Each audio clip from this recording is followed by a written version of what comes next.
listening to a podcast by and for fans of the San Francisco Giants with hosts Willie Dills, Chad King, and Ben Lee. Let's go Giants! SF Giants! Let's go Giants! SF Giants! Dedicated to the greatest team in Major League Baseball history, the San Francisco Giants. This is Torture Cast.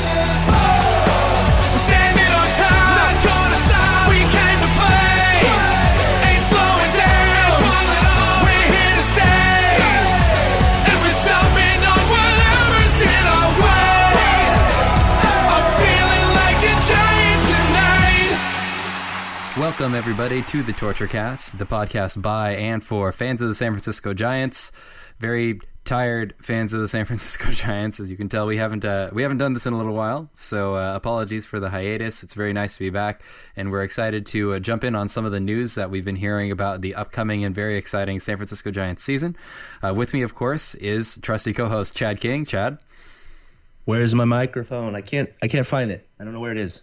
So shouldn't have packed it away for the winter. I'm pretty sure. I know. I got to brush the dust off here. But no, Happy New Year, Ben. It's good to be back here on the internet airwaves that are going to be, put in the banks here for the next couple of years. But no, glad to be back. We have a lot to talk about, and like you said, my brain is just not working right now. The words are there. I just can't make them be about baseball. No, it's we've had a pretty exciting offseason, though. I mean, it's been quiet for long stretches of time, but when things happened, they happened really all at once and very suddenly. And they were not some of the moves I think we were expecting, to say the least. No, not at all. In fact, Michael Morse, I think, was kind of a surprise one. I know they have, to fill in that left field void, but it just feels to me a bit of a patchwork kind of Band-Aid. The guy did have one excellent year with Washington a couple years ago, an all-star caliber year, but he's a liability on defense and obviously injury riddled. So we'll see what happens there. I guess it's probably still better than the platoon of Torres and what's his face again. Brain is not working tonight. Gregor Blanco. God. Thank you. There you go. White Shark, man. White Shark. I know you Mr. can do White this. Shark. Yes. But yeah, Tiburon. I definitely get what you mean. Morse is one of those interesting guys. I was watching him a bit last year since I've kind of been into the I was kind of into the Mariners last year, and watching Mike Morse was always kind of interesting because he was one of those guys that you really want to like because he's got all this power. And he's just this sort of like big jolly dude, and he works hard. It's just that, I mean, if you take a look at last year, overall between the Orioles and the Mariners, you're looking at like a 215 average. I mean, in fairness, this was like 88 games. Morse had kind of a rough season last year, but You're looking at like a 215 average, like a 270 on base. 13 home runs in 88 games isn't terrible, and it's certainly the kind of a little bit of extra pop that I think that we really were looking for in left field. But there's something to be said for, with this budget, you can have this or this or this, and we kind of opted for the one where it's like, okay, so there's going to be a little bit of clankmittery going on in left field, but you're going to see more power and hopefully a better bat, and that's really kind of what we'd been clamoring for in left field this whole time. So offensively, I think he's going to be better. The question is whether or not having somebody stronger in left field offensively is going to make up for how that's going to change the landscape of the field defensively. Right.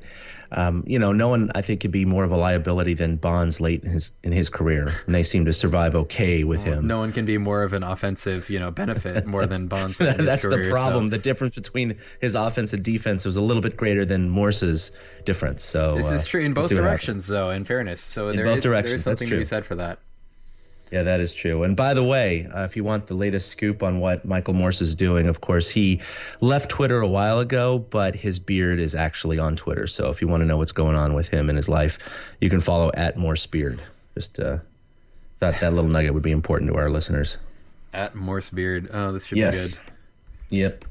Pretty good. But, the Giants, last year they had a $135 million budget, and I think it placed them around 7th or 8th in the major leagues. And this year it's going to increase about $20 million to $155. Obviously, they have to sign their last few minor leaguers and reserve people, so that's going to round out the the payroll, but I mean that's pretty damn steep. I mean that's right up there. Not quite with the Yankees and the Dodgers, who now lead all of major leagues with over $200 million. Right, But it's up there. We're pushing it though, and it's very interesting to watch sort of the transition that this team has made, kind of gradually moving from this, we have some money to we are throwing money at the problem kind of and I don't think that we're quite there yet, but it is definitely a change. And I think that the sort of this idea of, well, we're going to sign a big name and maybe we're not done yet, you sort of go, wait, I'm sorry, what? That's we're still potentially going here. But it's been really interesting to watch sort of the way that Giants fans have responded, because we all kind of, I think at this point, I think it's easy to say we feel a little bit burned by big contracts and by big moves, because they do tend to have kind of a mixed bag for us. But the last couple big ones everybody tends to talk about are Zito and Beltran.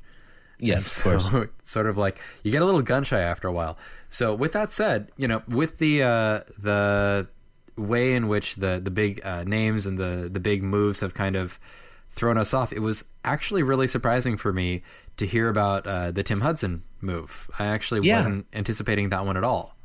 Yeah, well, a few weeks prior, I had heard a couple of rumors coming out that right. he was on their radar, of course. But yeah, let's say at the end of the season. Sure, I kind of dismissed those, I think, and that might have just been because in the back of my head I was like, no, they're not going to pick up Tim Hudson. We have plenty of pitching. And then I thought about last year and sort of the stretches they went through and went, on second thought, they totally might do that.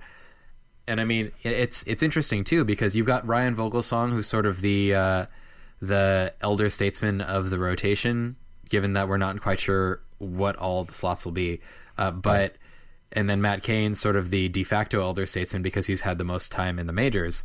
But then you get somebody like Tim Hudson moving into that clubhouse, and that's a total an interesting dynamic. I think that's going to change, because Hudson is not leading this rotation. It's safe to say. Hudson, I think, is going to play heavily into it, probably even more so than I think we initially wanted to give him credit for, based on how he was playing after getting hurt, or how we thought he might play after getting hurt. Let me rephrase that. But it immediately changes the dynamic a little bit. So I'm really curious to see what happens when you bring a guy like Huddy in, and whether or not, especially whether or not he just sort of takes over for Zito as a miscellaneous former pitching ace in the clubhouse, or whether or not that's, how is this going to play out? And so I think from a storyline perspective, that's going to be really interesting to me. But I mean, the fact remains, we signed Tim Hudson, and if you're going strictly on name recognition alone, I'm really excited. I'm really excited about having Tim Hudson on the team, just because it's a name that people recognize. It's a guy who really has done really well. I mean, since 1999, Hudson has had, I think, 2 seasons with under 100 ERA plus. So 2 seasons where he's below league average in ERA, and one of those was 2013. So that one, without giving him the benefit of a whole season, it's hard to say whether that would have turned right around towards the end, especially the way the Braves things shook out over there. But I mean, there's in my mind, there's no reason to believe that he's not going to be absolutely passable for us as a pitcher, and probably some more than that. Whether or not he gets to where he was before getting hurt, only one way to find out. But I think that it's a move that I don't dislike, but I'm really curious to see how it plays out. Yeah, I think it's a fairly low risk signing. I mean, he's going to command a certain amount of money anyway. I think, what is he, $8 million or something like that for the Giants, or $11 million? Was it $11 million this year? But I think he's going to bring a really big veteran presence. Obviously, it's funny to call him the old crafty veteran when he's 2 years younger than me.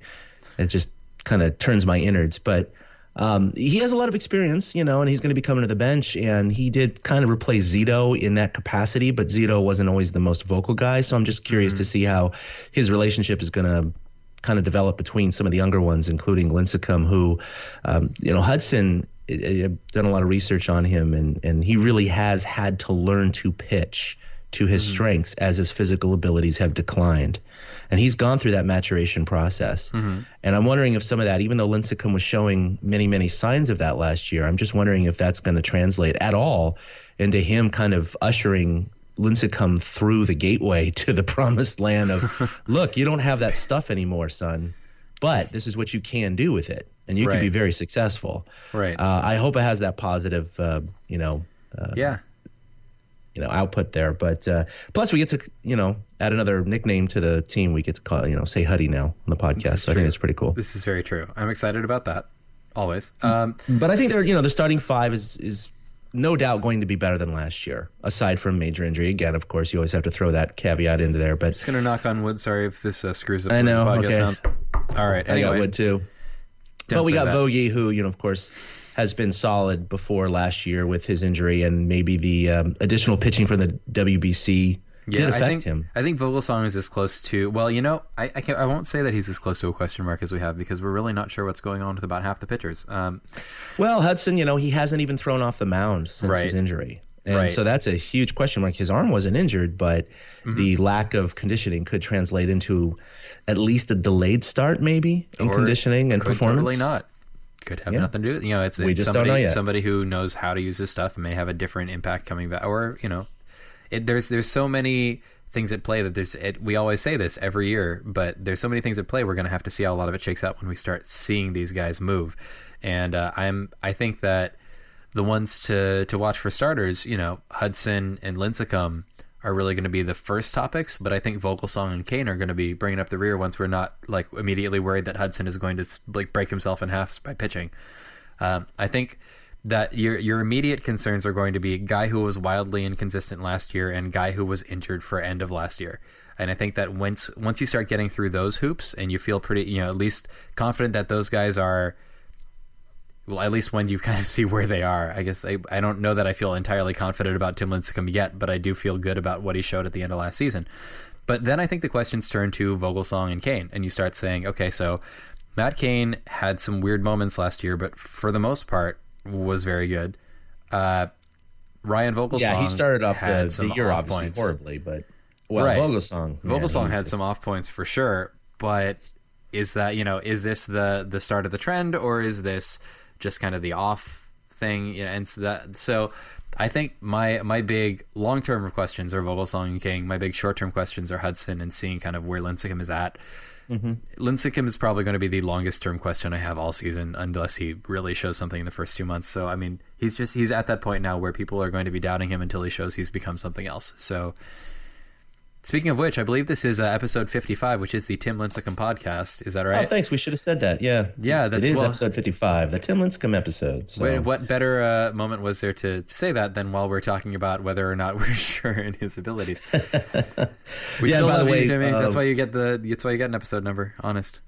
That's right. And we're going to run out of player names here pretty soon, so we're just going to have to start calling it episode numbers. But yeah, Willie couldn't join us tonight. He's doing his other bigwig podcast over about Hearthstone, some sort of computer card game. So we're going to probably find another night to record, but that's one reason that he's not joining us tonight. So for all you Willie Dills fans out there, sorry, but he'll be back on another show. And we are going to get plenty of Willie Dills fill if you happen to like either World of Warcraft or Hearthstone. So you're going to be set. Me, you only get here, and maybe that's just as well for all of you. That's right. That's right. So let's turn our attention, I think, to what's left on the Giants shopping list. I mean, certainly there aren't big holes in the sense of gaping spaces. Mm-hmm. We've definitely been able to plug some of the big holes, maybe with smaller pegs. But yeah, we're not sure that we've actually built the wall, but the thing isn't going to fall down right now. Basically.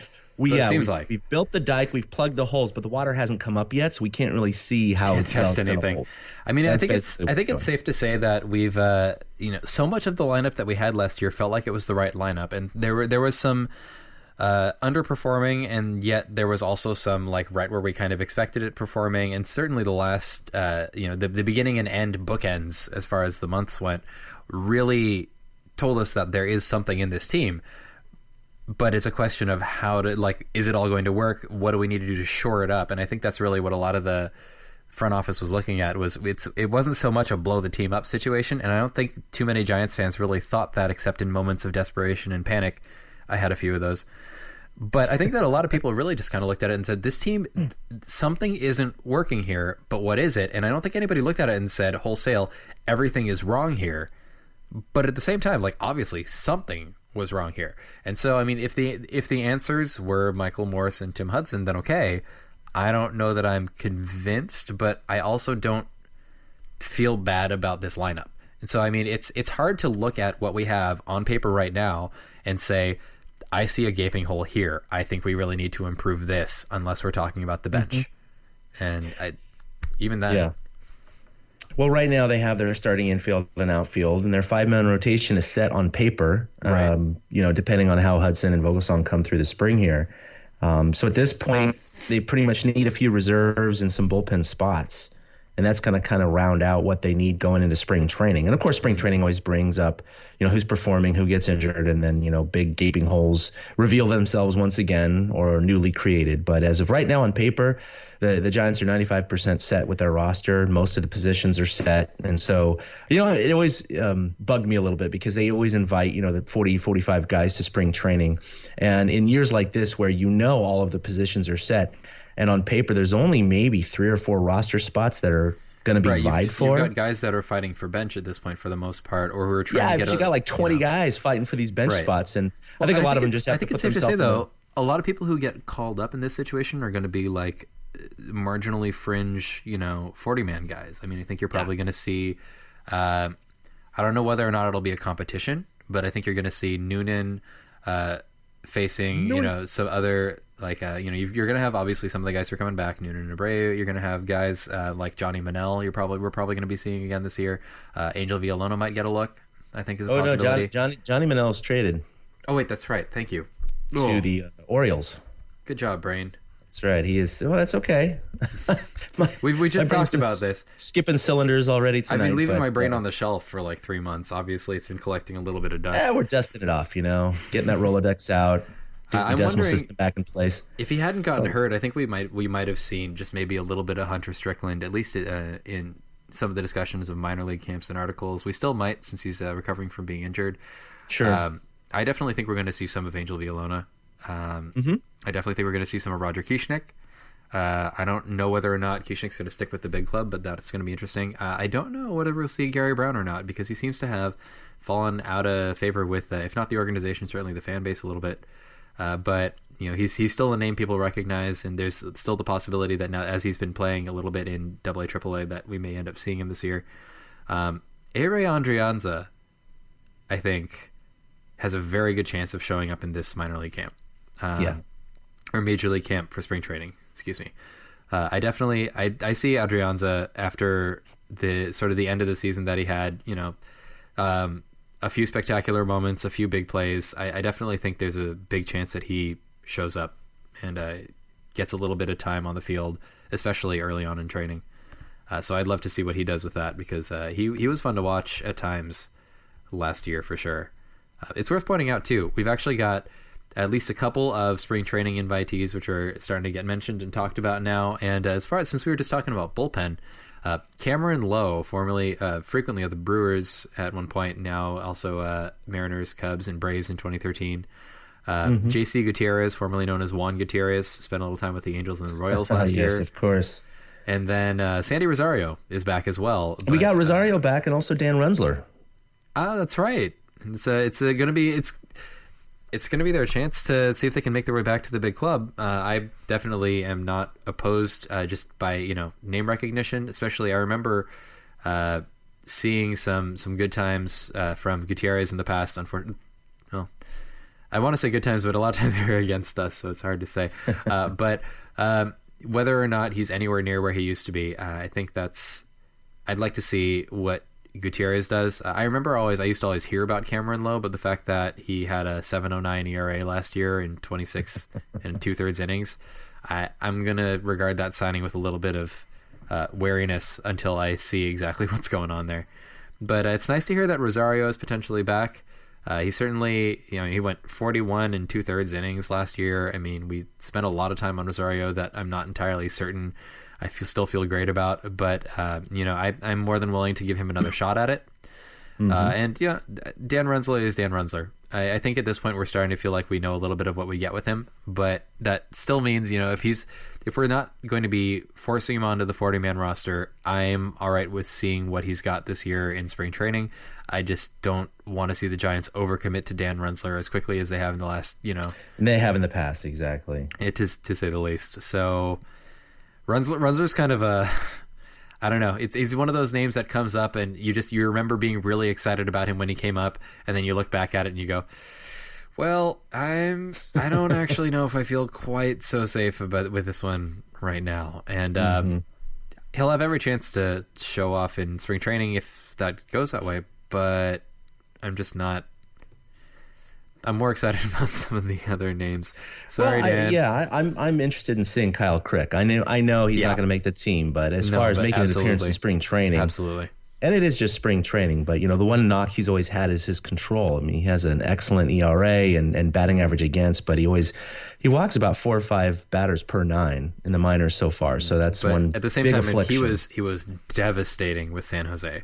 And, absolutely. The few times that I got to see or hear anything about Crick, I would be getting texts from Mac, who we've talked about on the show before, who currently writes for Coefficient, Beyond the Box Score, a few other things. She would blow up my phone when Kyle Crick was pitching with just like stats and just how he was doing, and I would just kind of like glance at my phone and go, how does anybody pitch like that?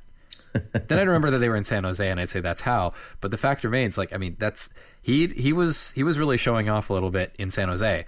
I'd like to see him in spring training because he's easily the guy that's gotten the most press in the org as of last year.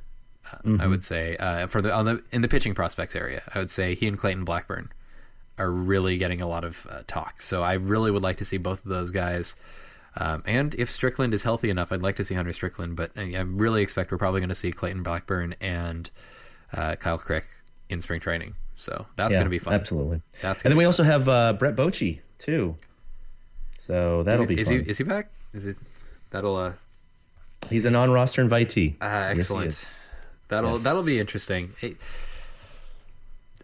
I don't. It's one of those things where he did all right for a while, and then sort of. I don't know. I'm more than willing to see what he has to offer again. I think that'll be interesting, and I'm more than happy to have him back with the organization. Not just for the Bochy factor, but that doesn't hurt. This is going to be an interesting spring training because you're right. There really aren't a lot of slots, so I feel almost like a lot of what we're seeing is really going to be people who the org wants to take a look at because there's just and I think not a lot as of much these players competition. have to. Yeah, they have to feel like there's really not that much pressure on some of these guys because they know they're not going to make the team. So just relax, rear back and throw, show the organization what you got. You're going to be assigned to AAA or AA or single A wherever you're going. And then just hope that you made an impression for maybe a, call up later in the year or the following year. So, I think Brett Bochy and some of these, and obviously Kyle Crick and some of these others, they're a couple years away from making the show. So I think they have to take this as that opportunity to just show what they've got and not let it get to them, I'd say. Yeah, and I think that we've definitely seen that happen with some players before. I mean, Johnny Manel practically, we thought that there was an outside chance he might make the roster last year just from the way he was playing. And so there's always going to be a couple of those players that you go, I wonder if they're going to suddenly decide to, and then everybody starts frantically like rebuilding the roster in their head to figure out who would go down if that person stays up. And so, I mean, I definitely, I'm looking forward to some of that talk, and I'm really hoping some of these guys get to surprise us. But yeah, let's face it, there's probably not going to be a ton of competition in this spring training camp. A lot of this starting lineup is set. A lot of this bench is set. You've got, guys like Blanco, Perez, Abreu, I think we can say is probably coming back. Unless I missed something again. I don't put it past myself to. No, Tony Abreu is coming back. Yeah, he is coming back. Right now, obviously, he's probably the leading candidate for the second backup spot. Agreed. For the infield. So, outfield, of course, we got the fourth outfielder in Blanco. Number 5, I think, is up in the air right now. That could be a hole there. It could be a Kieschnick or someone like that, but we'll see what happens there. It would be impossible to count out Juan Perez too after the year. And Juan Perez too. Yeah, I think he defensively he's superior to everybody. Along there with just Blanco, I should say. And offensively, but offensively, he's shown some signs. But he's had sparks, yeah. Right. But can he be consistent? Is it going to be more than sparks? Absolutely. And I mean, it's, which is funny that I still feel like 2 of our best defenders are 2 of the shortest guys in the outfield. Gregor Blanco and Juan Perez are both 5'11". They don't break 6 foot according to the media guide, and media guides tend to be a little generous. And they're both 2 of the best defenders on the team easily. It's like, all right, well, sure, why not? They list them both 5'11", 185, actually. They're pretty much clones. It feels like if you just took one and copied and pasted onto the other, right? Yeah. Switched hands. Mirror image, exactly. Let's this just put you over here, and now you bet right. Yeah, but I mean, I definitely, getting to see Juan Perez go off on the Yankees in the Bronx was pretty freaking amazing. So I think that's colored my opinion of Juan Perez a little bit. But I'm rooting for him to make the team as a fifth outfielder. I wouldn't be too sorry to see Kieschnick, but I don't know that I feel like I feel like Perez has an edge over him, even just on defense alone, but on offense as well. I think Perez has a little bit of an edge on Kieschnick, so I wouldn't be surprised to see Perez take the fifth slot. But hey, you got to create drama within the spring camp somewhere, and you always have to leave room for someone to surprise you. So I think that if somebody does, it's safe to say Juan Perez would end up being the odd guy out. Yeah. Well, I'm just looking here at this video of Hunter Pence pushing a car. You may as well put this into the show notes. That's what I'm doing. You know, it's not even like it's been a quiet off season. It's just Hunter Pence pushing a car. Just your everyday training regimen for a Major League Baseball player. This is part of his training regimen. Okay, sure. First it's actually part of his training regimen. Right. Yeah. This is just one of those, like, apparently Giants players in the offseason like to come up with the most interesting workouts they can. Zito's were kind of quirky. Brian Wilson threw balls over canyons, although I think Zito did that too with him. Andres Torres lifts cinder blocks and throws them over his head, as we established on the franchise. Right, yes. While wearing designer jeans, no doubt. That held up quite well. And Hunter Pence is now pushing a car up a hill. Hunter Pence, ladies and gentlemen. Yeah, Sandman flute. They could afford high quality, very expensive workouts, and what are they doing? They're just pushing heavy metal objects up hills and throwing cinder blocks in dirt. So maybe they are normal human beings. Oh wait, because normal human beings push cars up hills. Because that's what they do to work out for fun all the time. Can I get back to you on that? Yes, go ahead. Yeah, no. All right, so I did want to talk about one thing here before we start to close this up. But what happens if the Dodgers do sign Tanaka? Of course, he's posted now, and who knows what he's going to go for. But holy crap. The Red Sox and the Yankees are considered kind of the leading candidates now. I'm not even going to count out the Mariners at this point because I feel like every time there's been a big name, there's been somewhere behind it. I am really excited to see Robinson Cano be allowed to have facial hair and play in something that isn't the pinstripes. So that's going to be fun. But wouldn't that be something? Yeah, really. But Tanaka with a bunch of minor leaguers. Good luck, guys. Yeah. Well, and Felix Hernandez. So all right. It's true. You got King Felix. You're right about that. I think, to be totally honest, that's a little bit terrifying if he's everything that he's cracked up to be. There is a pretty, like having Kershaw, Greinke, Tanaka, or Kershaw, Greinke, Ryu, Tanaka at the front. I can't even say front of your rotation. That's already four guys. That's already four guys. That's four guys. And you potentially throw Dan Herron on the back end of that. And you're just like, a team where either Dan Herron or Hyunjin Ryu is your fifth starter, what are you doing? Yeah. Then again, we're the team that can say Tim Hudson might be our fifth starter. Let's face it, it's probably Ryan Vogelsong, but it's funny to say, like, oh yeah, I know our fifth starter, that might be, Tim Hudson. What? Who are you people? We've definitely entered an era here where the Dodgers are just going to keep spending this money for the next 5 years minimum. I mean, this is what the Giants have to compete against, and they're already well over $200 million. They don't care about the luxury tax. They'll go ahead and pay it. They got deep pockets. They got LA.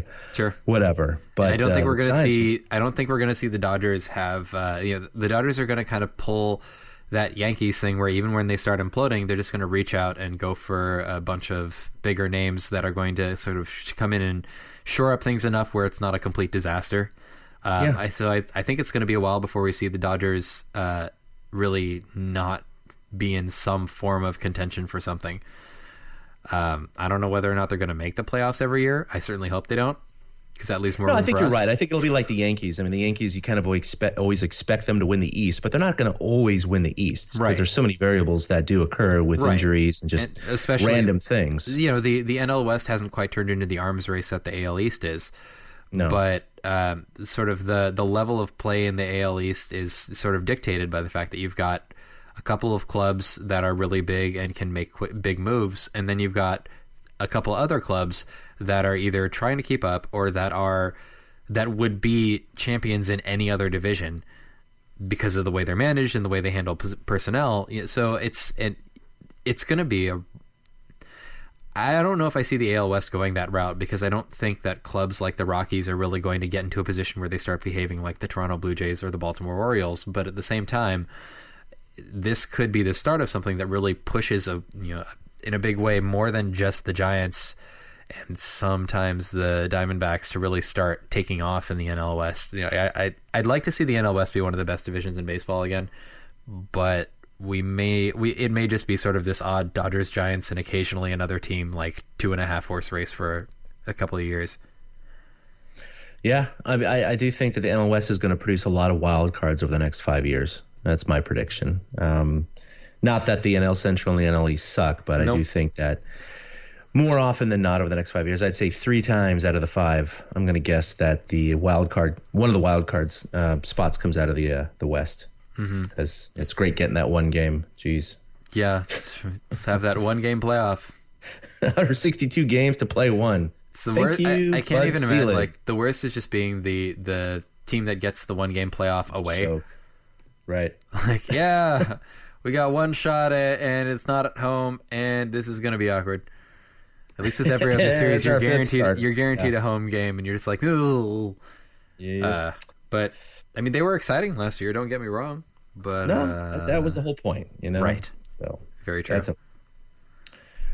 All right. So what else you got there, Ben? Well, we do have spring training coming up, which is real exciting. But we've been talking about that a bit. How far off are we now, though? We're just over a month.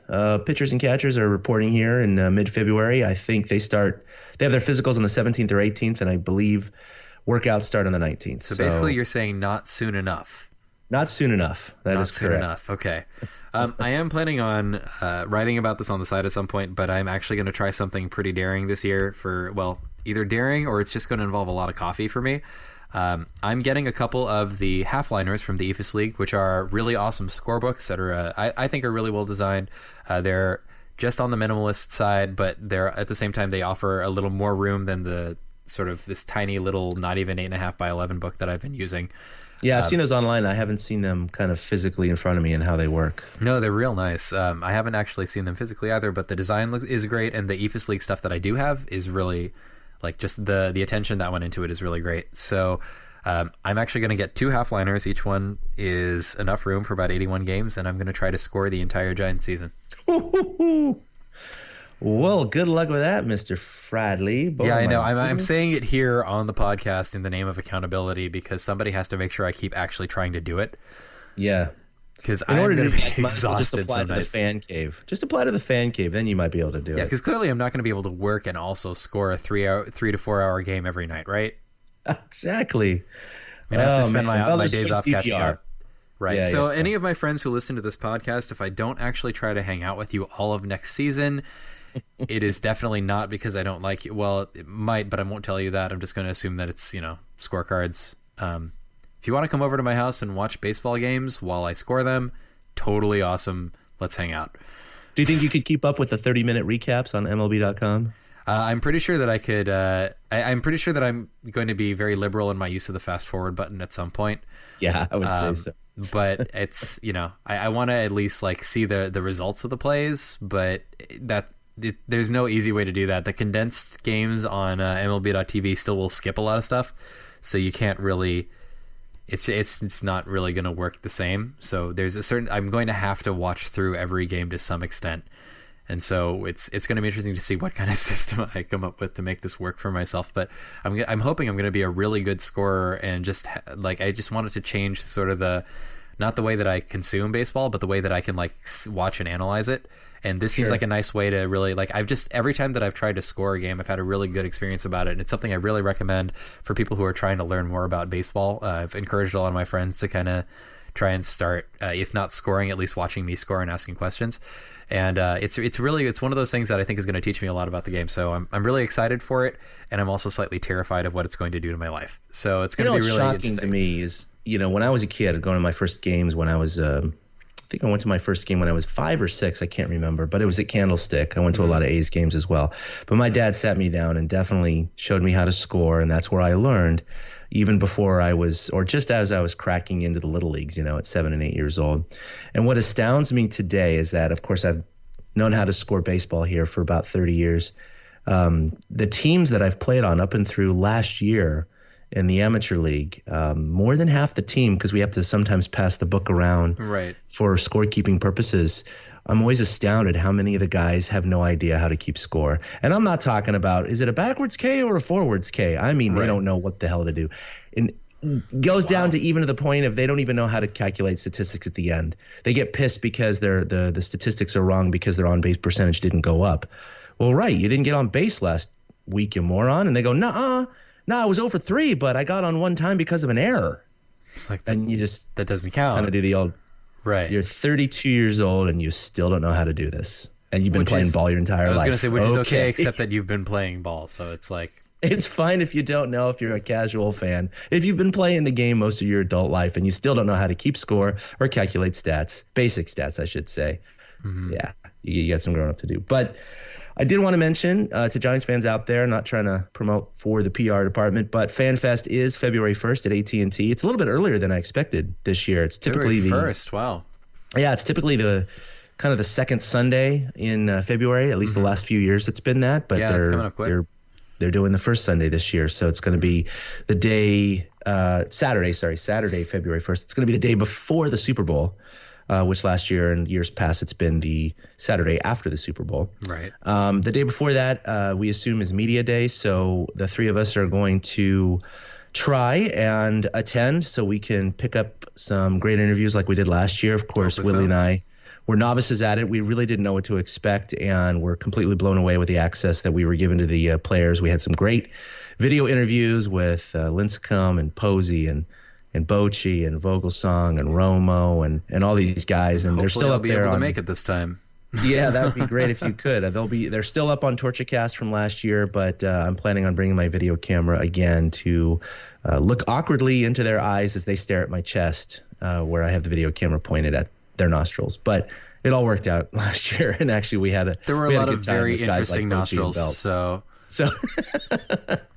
Yeah, things kind of calm down after the big guys with the big cameras leave. They got their deadlines to meet, so you just kind of wait around like, rats feeding on the last bits of meat, at the feast. But no, we got some good nuggets, and so hopefully Ben's going to be able to join us as well. And hopefully we can kind of divide and conquer with all the guys coming in. We did miss Hunter Pence last year. He was there, but we just somehow missed him. That was the one big guy we missed. And Pablo was sick. So hopefully we can hit up those two guys this year, as well as a couple of new Giants like Hudson and Morrison. Maybe we can even interview his beard. So basically you're just like listing the entire roster at this point. So we'll just assume that we're going to try and talk to as many people as we can, because, it's always interesting, and we managed to pull off things like questions about Catcher Face because we don't have the luxury of having to take ourselves seriously as people who do this for a living. So, expect some interesting stuff. We're really hoping to take things just seriously enough to be fun, and to have the good time that we think anybody in our place would in this situation. So we really want to be able to bring that to you guys, and it's going to be a good time. FanFest is going to be a good time too. So if you guys are there, we're hoping that at least one of us will be able to make it. We'll make sure we mention that on the site, and if anybody wants to say hey at FanFest, give us a little quick fanterview. That was not funny, and it was a terrible pun. I apologize. That was just not good at all. You're right. No. I'm sorry. I got to start drinking again on this podcast. That seems to help. I never have, and that explains so much. All right, so let's do something a little more timely. Normally we talk about why the Giants are going to win it all at this point in the podcast, but I think this time, and you suggested this earlier, I think it's a great idea. Why don't we talk about why the Niners are going to win it all? Because we're all Bay born and bred, and the fact that the Niners have gotten to the NFC Conference Championship game for the third year in a row is awesome. Watching how much excitement has been around the city, this has been great. Even if you don't like bandwagon fans, as long as they don't get so drunk that they start being total just assholes, I'm all right with it. And a lot of people I've seen have really been okay. So I have my fingers crossed. inevitably, if the Niners win, there will be some buses set on fire, and we're going to have to live with that, and I don't feel great about it. But at the same time, why are the Niners going to win it all, Chad? You know what? I really don't know how they're going to win it. Okay, that's fair enough. Because they got to go through Seattle. But as long as they beat Seattle, that is almost San Francisco's mini Super Bowl right there. Just to wipe the smug smiles off of all those damn cocky Seahawks fans. And I'm sorry if I'm offending any Seahawks fans out there. I'm sure there's a lot of nice Seahawks fans. But I have never, ever seen a fan base that is behind a team that has literally had almost zero success in its 40 years of existence talk as though they are the behemoth and pinnacle of all NFL football. It's just incredible to me. Well, the problem is that this year they kind of have been.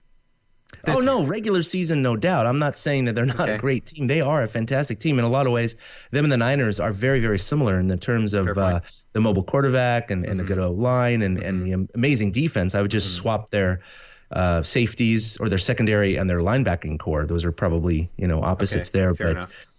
But man, I don't know. I think you just got to shut up the 12th man with some early strikes into the end zone, get up by a couple of touchdowns, and then just hang on. Because it's going to be a low-scoring affair, I think. I think you're going to see a lot of Niners fans figuring out how to try and get tickets to that game because the Seahawks sort of made the critical mistake of blocking California zip codes, supposedly, from being able to purchase tickets. And what I think you're going to find is a lot of Niners fans who either live in Seattle or live in surrounding states or have friends that live in surrounding states or that are really good at StubHub. I think you're going to see a much bigger Niner presence than I think the Seahawks are attempting to allow for. And I think that's going to be fun.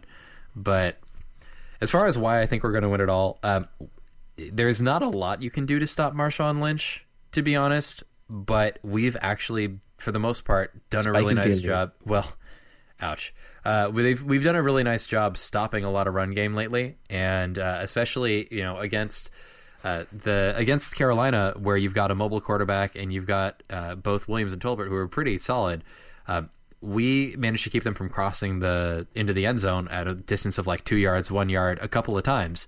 If that's the kind of performance that we can really keep going against Lynch, that's something that's really going to play a huge factor in getting the 49ers through to the Super Bowl. I think it's pretty incredible what the Niners have done. They've won 8 straight games. They've won 3 straight on the road, 3 straight playoff games going back to last year on the road. So, if they lose in Seattle, they lose in Seattle. What was that? Not counting the last one last year.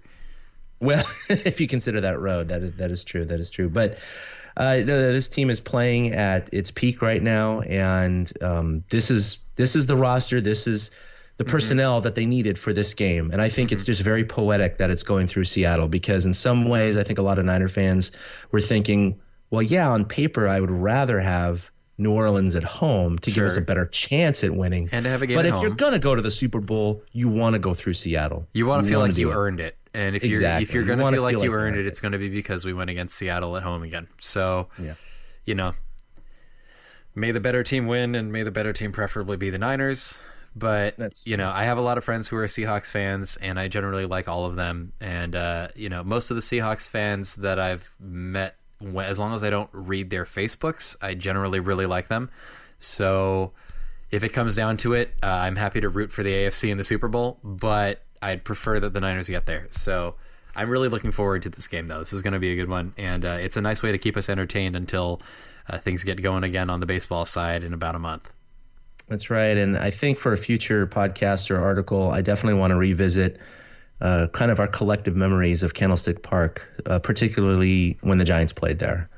Because, of course, with the Seahawks winning, that shut down any chance of any professional game or any sporting event happening ever again in Candlestick. So that's it. Next game for the Niners anyway at home is going to be at Levi Stadium. No more baseball, no more soccer, no nothing. So I think it would be good for us to kind of reflect on it and mourn the shithole that Candlestick was, but it was kind of had a soft spot in a lot of our hearts. But it was ours. It was our shithole. Exactly. All right. Well, I think that's going to do it for us. We're going to go ahead and crawl back into our hibernation holes, but not for nearly as long this time. You are going to be hearing again from us real soon, especially as the season begins to ramp up. We're going to have plenty to say. We're going to be saying it. We're going to have plenty of things that you didn't need to hear us say. We're going to say those too. And you can always catch us on Twitter saying even more things that you didn't need to hear us say. All right, I'm sorry. But yeah, you can always catch us on Twitter. We are at TortureCast. We're going to have a lot to say as the Super Bowl gets closer, and hopefully with us in it. We're going to have a lot to say as the season comes up. You can also catch us individually. Chad is at ChadK21. I'm at Fried Duck, and you can, of course, find the inimitable Willie Dills at Willie Dills. So if you've got anything else to say to us, feel free to let us know at mail@torturecast.com. You can also find us on Facebook. Search up the TortureCast. Find us on YouTube as well. And if you want, you can always find us on our home site on Podomatic and torturecast.com. Until next time, see you later, and boom! A big thank you to everybody for listening to the TortureCast, the podcast by and for fans of the San Francisco Giants. Follow us on Twitter at TortureCast. You can also like us on Facebook or check out our blog at torturecast.com. I also want to say thank you to Ashcon and Bailey for letting us use their song Feeling Like a Giant for our intro. For Ben Lee and Chad King, my name is Willie Dills saying, we'll see you next time.